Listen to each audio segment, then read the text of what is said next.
this week we have been juggling a new calf. We have weaned Maple. This is Maggie. This is Maggie, our house cow. Maple is her daughter from last spring, born last spring. And we have successfully weaned her. It was a painful few days of cows running through fences and getting out in the middle of the night, dogs barking, the Maggie jumping fences to get back to her. Our pulse unit, our electric pulse unit that electrifies our fences was down. That was my fault because I'd put some temporary fencing onto it and it was drawing all the power. So that's all fixed now, but it was a stressful few days, tiring, stressful few days. And we have now... Hi, Mum. Hello, honey. We've got a new calf. Haven't named her 100% yet, but it's looking Mum, like... can I do it? Yes, it's looking like honey. Can I do it? Yeah. Squeeze at the top. Squeeze at the top. There you go. Yay. Good job. Hi, Papa. It's looking like honey.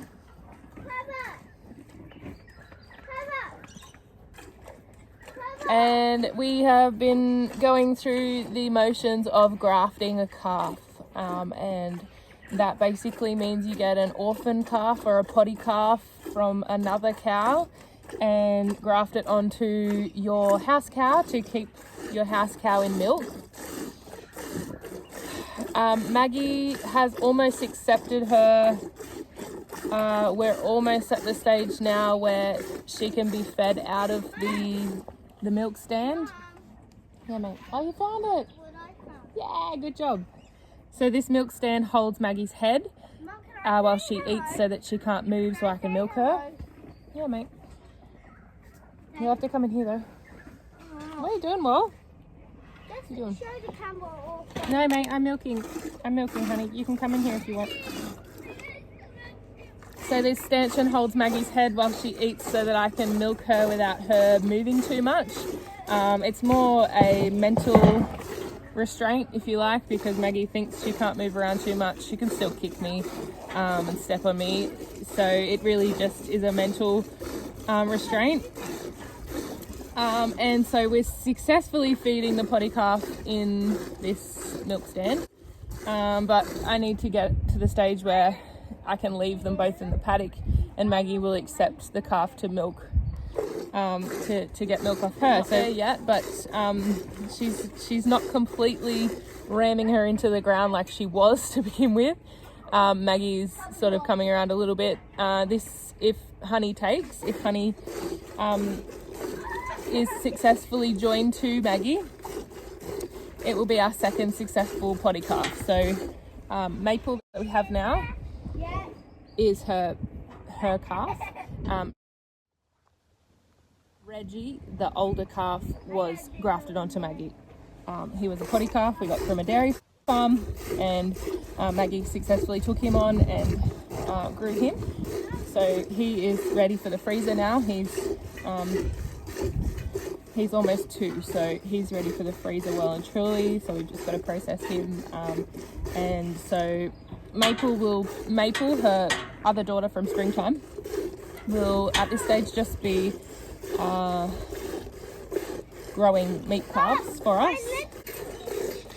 So Honey will be the next house cow. So lots of training with a halter, lots of walking, lots of padding. I'm getting her used to me being around her. Yes, me getting used to being around her, so that she's super friendly come time when it's time to milk. Hopefully she will be friendly and not kick me, and it will be an easy. I'm still getting 5 to 7 litres of milk from Maggie in the mornings. I have been milking in the afternoons just from the transition of having a year-old cow weaned off. She had a lot of milk for this new potty calf. She's only quite small and can't keep up. So I have been milking in the afternoons or in the night times. But looking to stop that very soon once the calf is completely joined and comfortable with Maggie, she'll then be eating as much as she wants whenever she wants, basically. So I won't have to be doing that, but it's good to have still plenty of milk and a calf growing off Maggie. We went through a little bit of time of Maggie not eating, and that was a little concerning. She doesn't very much like being in the laneway. She prefers to be out on the paddock on the grass. So that was a little bit hard. We just sort of had to feed her whatever she would eat. She's getting frustrated because she's out of food, but yeah, that was a scary few days with her not eating. Obviously her milk dropped, and I do worry about her body condition, being that she is a Jersey. They're a little bit harder to keep. She's a Jersey cross. It is a little bit harder to keep the weight on Maggie, so if she does protest by stop eating, when she does protest and stops eating, it's a little concerning, obviously, but she's back to normal now. She's got plenty of food. I gave her plenty of options, but she was sort of protesting because I had weaned her calf off her. She was a bit upset, but we're back to normal now. Uh-oh. Oh no. One thing I have noticed is Maggie's cream, the creaminess of her milk has increased. I have no idea why. Maybe she can sense that it's a younger calf and her body's sort of doing that, but definitely noticeably creamier milk. The colour's different. It's not as white anymore. It's more yellow now. Yeah. Yeah. Which is, yeah, funny. This is our 5th potty calf. In the past, we have purchased a potty calf from a dairy farm, and it is a very stressful process to get them a few weeks old where they're no longer high maintenance. When they're first born, they are quite high maintenance. You really have to watch their body condition and their sort of mood, and you really have to know the calf to understand what's going on, because potty calves can deteriorate quite quickly. So if there is anything wrong, you need to get onto it straight away. Okay. So this is Honey. She's a few weeks old. What I was saying was, where we purchased Honey from, she was already a few weeks old and grafted onto another cow. So she's no longer high maintenance. We've got to just watch her scours. Scours is like diarrhea. Just have to watch that to make sure it doesn't get too bad and she gets dehydrated. But other than that, she's pretty ready to go, because she's that little bit older. She's not as high maintenance, but yeah, that was a really good thing to have, is somebody that we can purchase an older calf of. The calf is then out of that sort of danger zone, and it's a bit easier to graft her onto Maggie. So I'm going to let her off now and let her have a feed. We're on the tail end of spring now. We're looking to get ready to plant all our spring crops, and all animals are in their pens for breeding time. In particular, the geese and the chickens are in their pens now, ready for breeding season and laying eggs. Putting all the animals into breeding pens and being on watch for babies just really means a lot more food, and it's a lot higher cost to do that. So it's a bit of a funny time of the year where I'm doing a lot more hand feeding, so that we can keep the eggs and start having spring babies. How'd you go?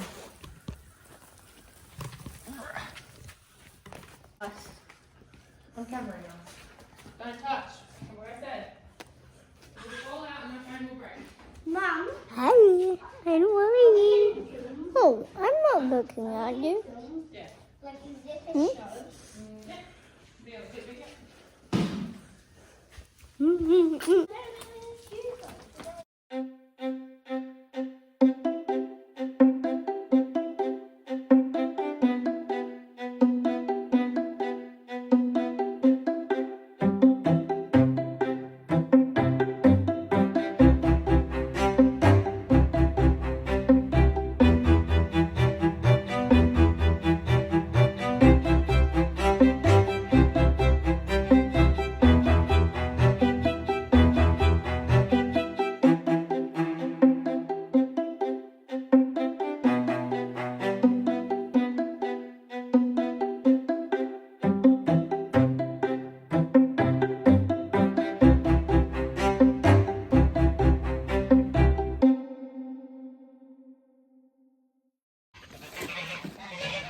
So this is pig pen number 1. This guy here is our new boar.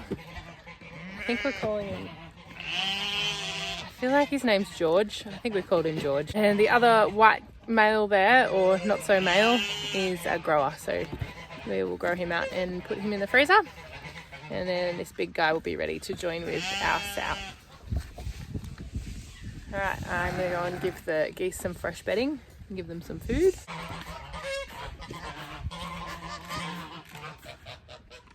Normally these guys are completely tame and fine and lovely, and they're one of my favourite animals, but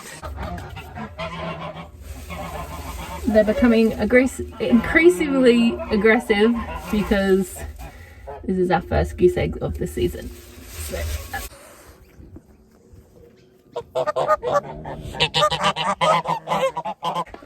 In the first part of the season, I collect all the eggs. I put them safely inside in a place that's not too hot, not too cold, and I turn them daily. Then once I have a big enough nest, I usually stop around 15 eggs. Is a good sized nest, 12 to 15 eggs. I put all the eggs back into a nest, and then the females will sit and incubate them for a month, and then we hatch out our first goslings. Once we hatch out our first goslings, I take them all away from that mother and I put them safely in the shed with a heat lamp. They get as much food and water as they want, and the geese keep laying, and I collect those eggs and then I give them another nest, and then they incubate them and hatch them out. So I get 2 full clutches out of each female goose. And then once they're all finished laying, they only lay for the spring and a little bit into the summer. Once they're finished laying, I give all the goslings back to the parents, and they take care of them, teach them how to forage, teach them how to graze and eat grass. These guys, for the rest of the year when they're not in these cages breeding, are completely free range. I don't feed them at all. They're 100% grass fed, and that is why they're one of my favourite animals on the homestead, because they can be 100% grass fed. They can give you eggs. They don't lay year round. They've got a very short laying period, and I mostly just incubate their eggs. That's why I have these guys to breed them. And being that they are a little bit sought after where I live, not many people breed this type of goose. They're a little bit sought after, so I can get good money for the goslings. So the first geese we started with were a Pilgrim Cross Emdene or something like that, and they were really aggressive when we first started growing geese. They were quite an aggressive breed, so switching over to this Sebastopol breed, they're a lot calmer and a lot nicer to deal with. The chickens out for the first time. This is a new rooster and 2 new hens, and I've just moved the chickens out of the stable in the shed, and I'm trying to get away from Maggie. Maggie knows I have food and she's following me. I've got them out of the shed, out of the stable where they were over the winter time, staying warm, and now they're back onto the paddock. What are you doing? What are you doing? Hey.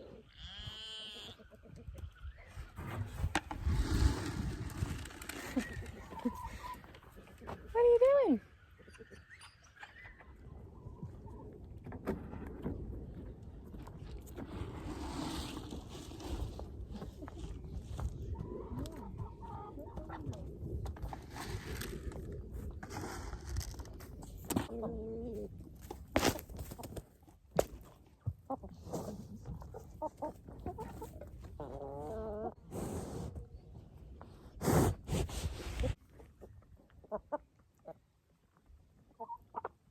So new laying flock, just trying to get a bit more colour into our eggs.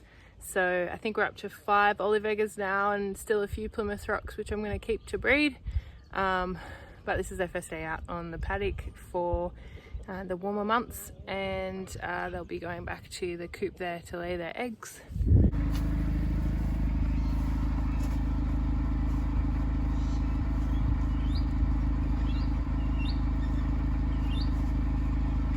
About 5 days later, and you can see there Maggie's licking the calf, which is a really great sign.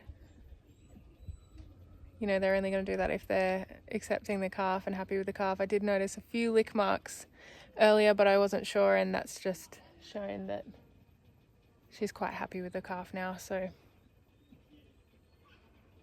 haven't yet seen it drink by itself, but I think it's only a matter of time before it starts drinking by itself, and then they can leave the laneway. They've been in the laneway for a few weeks now since the calf arrived, just really trying to secure that bond without the distractions of the larger paddock. So if she starts to feed and is really staying close to Maggie, then I can let him out into the paddock, and that'd be great.